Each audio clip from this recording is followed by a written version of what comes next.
Salut à tous, bienvenue. Vous êtes avec nous sur Studio Kalita pour un nouveau numéro d'une émission qui vous plaît, n'est-ce pas, puisque vous la regardez et vous nous en demandez encore. Il s'agit d'Israël, comment ça marche. Alors, on a abordé de nombreux sujets, mais aujourd'hui, on a choisi de parler avec un spécialiste, n'est-ce pas, ici à mes côtés que vous voyez à l'image, Daniel Haïk. Bonjour Daniel. Bonjour Cathy. D'un sujet qu'il maîtrise sur le bout des doigts, puisque tous les matins... N'exagérons. Oui, quand même, tous les matins sur Studio Kalita, il nous fait le plaisir de nous faire une revue de presse. Et ça tombe bien, parce qu'aujourd'hui, nous allons parler des journaux, de la presse israélienne. Alors, comment ça marche, la presse israélienne, quand on est au Lechadash, qu'on n'y connaît rien, on n'a pas l'hébreu, on n'a aucune notion. Est-ce que vous pouvez nous éclairer, nous raconter tout simplement comment tout ça a commencé, comment les journaux en Israël ont commencé, et voilà. Alors, effectivement, c'est très intéressant de voir comment en fait, la presse israélienne s'est construite au fil des ans. Il faut préciser, on va pas rentrer dans les détails des dates, mais on va donner un peu une image plus générale de ce qu'était la presse au début, au moment de la création de l'État d'Israël. Ça existait dès le départ ? Oui, même avant la création de l'État d'Israël. Il y a plusieurs journaux qui ont été créés même avant la création de l'État d'Israël. On se souvient par exemple de la fameuse une du Jérusalem Post qui annonce la naissance de l'État d'Israël. Il y a des journaux, bien entendu, le Yediot et le Maariv avaient fusionné même à l'époque avant la création de l'État d'Israël. Donc il y a eu tout de suite il y avait, presse, bien entendu, tous ces journaux existaient, le Haaretz existait, tous ces journaux existaient avant la création de l'État d'Israël. Et surtout, parce qu'on parle là, bien entendu, quand on dit Yediot Acharonot, Maariv, Haaretz, ce sont des journaux que l'on connaît aujourd'hui, qui sont toujours présents ici dans le paysage, on va dire, dans le PAF israélien, mais il y a des journaux qui ont disparu et qui étaient des journaux extrêmement importants. Pourquoi ? Parce que c'était des journaux qui étaient affiliés à des partis politiques. Ça, c'est très spécifique à la société israélienne, à l'État d'Israël, au Yishuv, même avant la création de l'État d'Israël. Il y a des journaux qui étaient des organes de presse de partis politiques. Par exemple, le journal Davar, c'était l'organe de presse du parti Mapai, le parti hégémonique en Israël, le parti de la gauche israélienne, des pères fondateurs de l'État d'Israël, de David Ben-Gurion, de Golda Meir et par la suite d'Yitzhak Rabin et de Shimon Peres. C'était l'organe de presse et toute l'information de ce parti et l'information même de l'ensemble de la société israélienne était transmise par ce journal Davar. Alors, est-ce que ces journaux qui étaient, on va dire, affiliés à des partis politiques ont coexisté avant l'arrivée des grands journaux, ou c'était parallèlement. Alors parallèlement, il y avait plusieurs journaux. Je vais parler des principaux. Il y avait donc le Davar pour le parti travailliste israélien. Il y avait le Mapam, le Halamishmar qui était le parti du Mapam, c'est-à-dire on va dire la gauche idéologique ou ce que l'on appellerait aujourd'hui l'extrême gauche israélienne. Hein. Et puis il y avait par exemple le Hatzofé qui était l'organe de presse du mouvement sioniste religieux. Tout cela était extrêmement développé. Et en fait, c'était, on va dire, le chauffard, ce que l'on appelait, on va dire, les porte-paroles de ces partis politiques, ces organes de presse qui étaient des quotidiens, qui étaient distribués, qui étaient souvent presque automatiquement... C'était payant, mais c'était surtout distribué aux membres du parti. Hein. Le Davar, il fallait être membre du parti pour recevoir le journal. Idem pour le Hatzofé du Parti national religieux, le Mafdal. Donc il y avait une identification politique très claire à chacun de ces quotidiens. Et parallèlement, il y avait ce que l'on appelle les journaux qui étaient indépendants. Et c'était plus généraliste.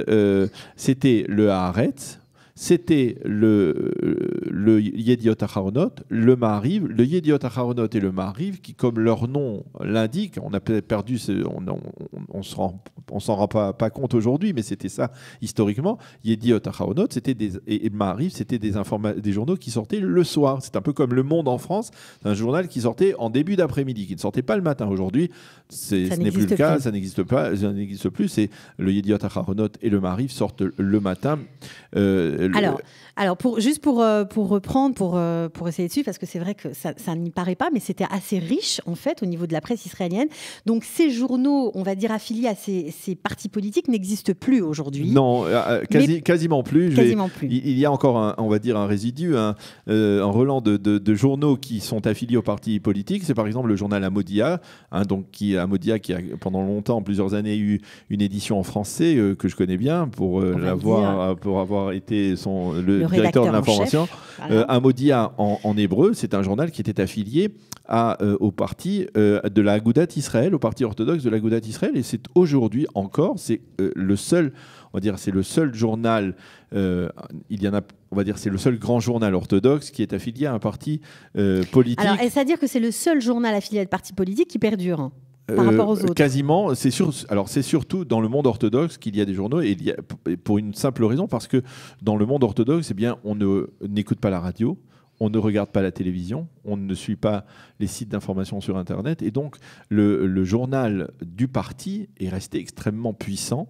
C'est pour ça que le Hamodia est resté puissant, même si dans le monde orthodoxe, il y a une sorte de fracture entre les chassidim et les lituaniens. C'est donc deux grandes tendances du mouvement orthodoxe, et qu'il y a aujourd'hui un journal pour les chassidim, on va dire pour la mouvance chassidique, c'est le Hamodia. Il y a un journal pour la mouvance lituanienne, c'est le Yated Ne'eman, et aujourd'hui il y a même des sous-divisions dans le monde orthodoxe, mais il y a donc ces journaux qui sont restés affiliés à des partis.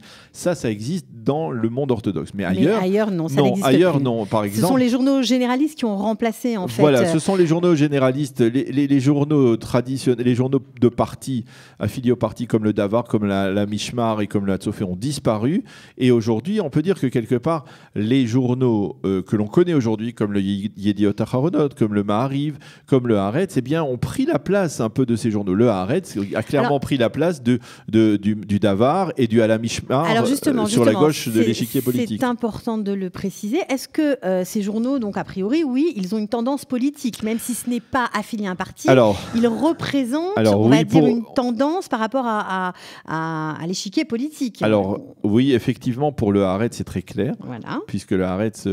on peut parler du Haaretz comme un journal qui défend une idéologie post-sioniste aujourd'hui, qui est très proche de l'extrême gauche israélienne, et qui ressemble... Qui est l'intelligentsia, comme on dit. Oui, c'est le journal pour les gens qui réfléchissent. C'est le titre du Haaretz, c'est l'intitulé du Haaretz dans les publicités.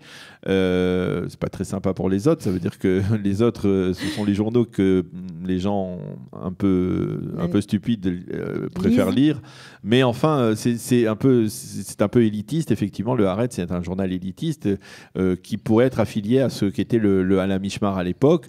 Et qui est devenu véritablement extrêmement radical, qui défend une politique, on va dire, non seulement de règlement du conflit israélo-palestinien, mais de concession territoriale massive sur... Extrême gauche israélienne. On va dire extrême gauche israélienne, et même post-sioniste aujourd'hui. Voilà, ça a changé. C'est-à-dire que on va dire... Oui, ça a changé. En 50 ans même, le Haaretz a changé totalement d'orientation, puisque on est en pleine période de la guerre des 6 jours, de commémoration de la guerre des 6 jours. Eh bien, il faut savoir qu'à l'époque, le 7 juin 67, le Haaretz, ou le 8 juin 67, le Haaretz a publié un éditorial extrêmement spirituel qui vantait en fait la victoire des soldats de Tsahal et la libération du Kotel Amaravi, du mur occidental. On était loin de parler de l'occupation comme le Haaretz en parle de manière obsessive, quoi. Donc là, aujourd'hui, le Haaretz, il continue à représenter, on va dire, l'extrême gauche israélienne et la gauche, on va dire la gauche plus modérée en Israël. Par contre, le Yediot Aharonot et le Ma'ariv sont devenus des journaux qui sont relativement indépendants. C'est-à-dire que l'on y trouve, par exemple, dans les pages éditoriales, des éditoriaux qui peuvent être identifiés à la gauche israélienne, ou des éditoriaux qui peuvent être identifiés à la droite israélienne. Il n'y a pas de positionnement, même si, il faut être honnête, on va dire, les journalistes d'opinion, les éditorialistes, les analystes politiques ont des opinions idées, très tranchées. Par exemple, quand on lit depuis de nombreuses années, comme je le fais, le Yediot Aharonot, eh bien, on sait que Nahum Barnea, qui est le principal éditorialiste du Yediot Aharonot, est clairement positionné, on va dire, la gauche, extrême gauche de l'échiquier politique israélien. De la même manière que le Ben Caspit, qui est on va dire l'analyste politique du Maariv, lui aussi est bien positionné, on va dire, à la gauche de l'échiquier politique israélien. Donc tout cela, oui, effectivement, il y a un message qui sort, et même si ces journaux continuent à se qualifier de journaux indépendants et impartiaux. Justement, puisqu'on parle d'indépendance, on sait très bien que dans la presse, ce qui est aussi... ce qui influence et ce qui a une importance, c'est qui possède ces journaux. C'est très intéressant parce que justement, on en a parlé dans le cadre des affaires qui concernent le Premier ministre Benyamin Netanyahou, et il y a une affaire, l'affaire 2000, l'affaire judiciaire du 2000, elle traite justement de la relation entre le Premier ministre et la presse israélienne, et ça c'est extrêmement important parce que le Yediot Aharonot, par exemple, est dirigé par un homme et la propriété d'un homme qui s'appelle Nuni Moses, qui est un homme extrêmement puissant, qui a véritablement établi une sorte d'État dans l'État, et qui était radicalement opposé à la politique de Benyamin Netanyahou, et qui depuis 20 ans que Benyamin Netanyahou est au sommet, il s'oppose presque personnellement à lui, alors que par exemple lorsque Ehud Olmert était Premier ministre, eh bien il a vanté les mérites d'Ehud Olmert, qui a fini, comme on le sait, en prison. Alors ça, on parle de ce journal-là. Maintenant, Maariv. Alors Maariv, c'est un journal qui a traversé une passe extrêmement difficile au cours des 10-15 dernières années, après avoir été la propriété de plusieurs milliardaires israéliens. Il a failli fermer, le Maariv, et aujourd'hui il paraît, on va dire, dans une formule plus particulière, c'est-à-dire qu'en semaine, on peut le trouver gratuitement, mais ce sont quelques pages à peine de journaux, de quotidiens.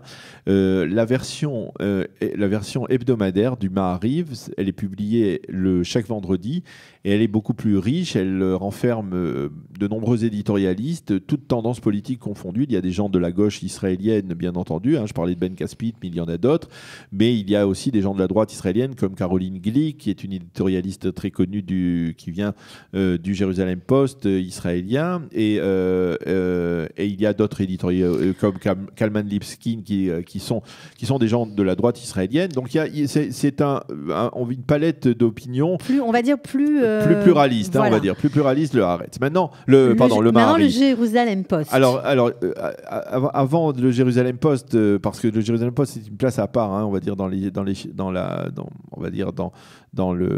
la constellation des journaux israéliens.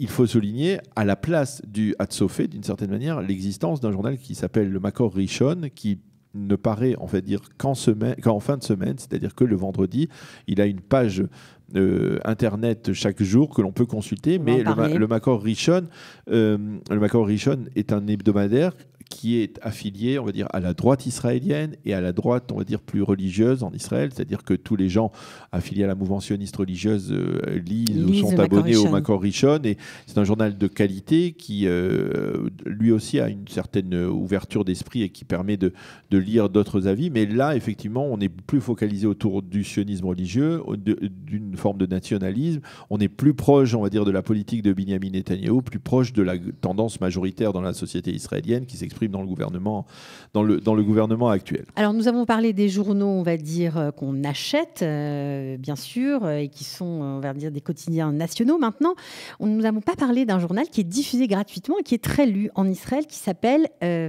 Israël Hayom. Voilà. Alors Israël Hayom, c'est un journal. C'est une histoire tout à fait particulière. Je parlais de Yediot Aharonot et de sa guerre contre Benyamin Netanyahou, et on peut dire que d'une certaine manière, le positionnement tellement viscéralement anti-Netanyahou du Yediot Aharonot a poussé Benyamin Netanyahou, on dirait ses proches, à essayer de créer une sorte d'alternative au Yediot Aharonot, un journal qui serait plus favorable à la politique de Benyamin Netanyahou. Depuis il y a combien de temps que ça a commencé ? Et ça fait une dizaine d'années. En fait, c'est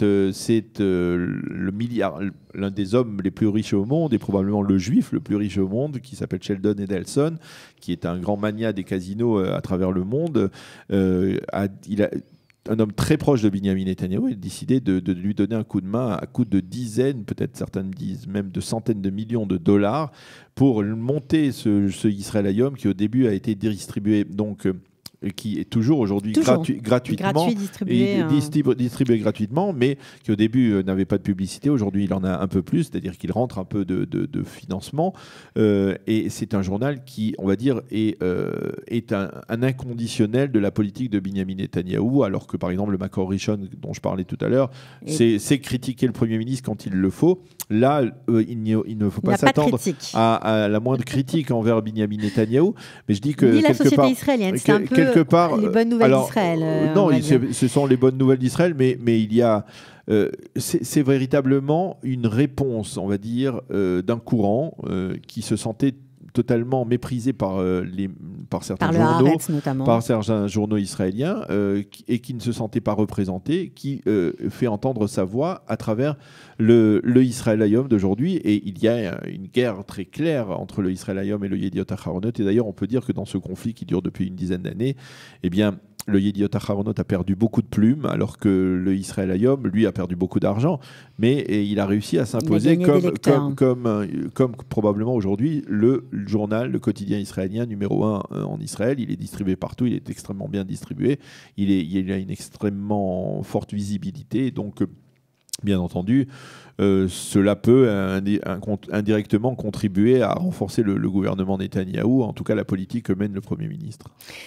Alors, Daniel Haïk, merci beaucoup. Alors, un mot peut-être, on a parlé du Jérusalem Post, mais dire un mot. Oui, c'est vrai. On n'a pas terminé, mais c'est vrai que le temps nous est compté. Alors, un mot sur le Jérusalem Post. Bien entendu, c'est un journal historique qui s'appelait le Palestine Post avant la création de l'État d'Israël, qui lui aussi, au cours des 20-30 dernières années, a changé de courant, hein, parfois plus à gauche, parfois plus à droite. Et aujourd'hui, c'est un journal qui conserve un certain prestige parce qu'il est suivi beaucoup par la diplomatie, les diplomates en poste qui ne possèdent pas l'ivrite et qui lisent le Jérusalem Post.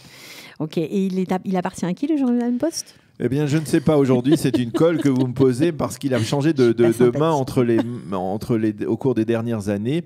Je ne saurais pas vous dire qui est le propriétaire aujourd'hui du Jérusalem Post, mais le Jérusalem Post, si je ne m'abuse aujourd'hui, est recentré plutôt au centre droite de l'échiquier politique israélien. Eh bien, Daniel, c'est parfait parce que vous me faites un lien formidable, puisque vous savez qu'on va bientôt démarrer un jeu sur Studio Kalita qui s'appelle Amizvada. Est-ce que vous êtes dans le coup? Je pense que cette question va faire l'objet du jeu. Je suppose que c'est une réincarnation de la valise de RTL. Exactement. Et effectivement, alors c'est une bonne question. Voilà. La valise a fait son alias, c'est exactement ça. Amizvada Asta Alia. Donc j'espère que vous avez écouté l'émission parce qu'elle sera sûrement posée, qui est le propriétaire du Jérusalem Post. Voilà, merci beaucoup Daniel Haïk. Merci à vous. À bientôt.